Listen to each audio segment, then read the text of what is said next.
Hello everyone, আজকে আমরা চলে আসলাম মামু ভাগিনা ভাওয়াল রাজবাড়ি। তো আজকে আপনাদেরকে রাজবাড়িটা সম্পূর্ণ এক্সপ্লোর করে দেখাবো, তো আপনারা পাশে থাকুন।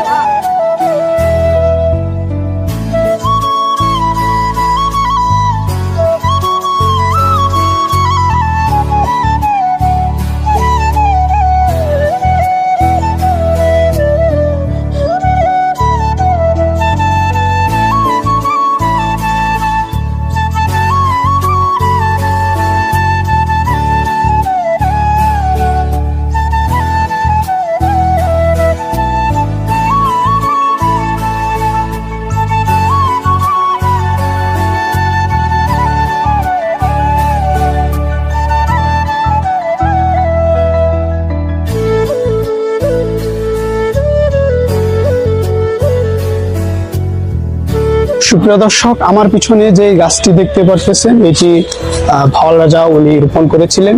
এটাকে হাতির ফল গাছ বলে। তো আপনারা এই গাছটাকে একটু দেখুন। এটা বহু বছর এটা রাজার রাজবাড়ির ইতিহাসকে ধরে রেখেছে। তো আপনারা এই গাছটিকে একটু দেখুন।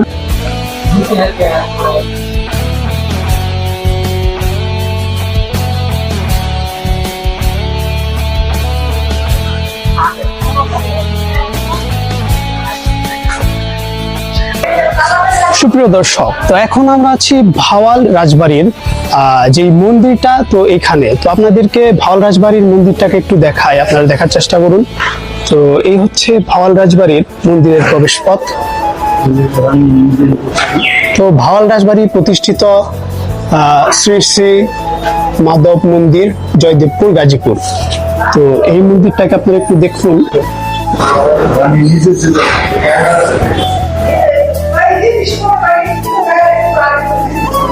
তো এইখানে রানী নিজে উনি মন্দিরে পূজা করতেন। সুপ্রিয় দর্শক, এতক্ষণ ভিডিওটির পাশে থাকার জন্য আপনাদেরকে ধন্যবাদ। ভিডিওটি ভালো লেগে থাকলে আপনারা অবশ্যই লাইক, কমেন্ট, ফলো করে আমাদের পাশে থাকবেন এবং আমাদের চ্যানেলটিকে ফলো করে রাখবেন।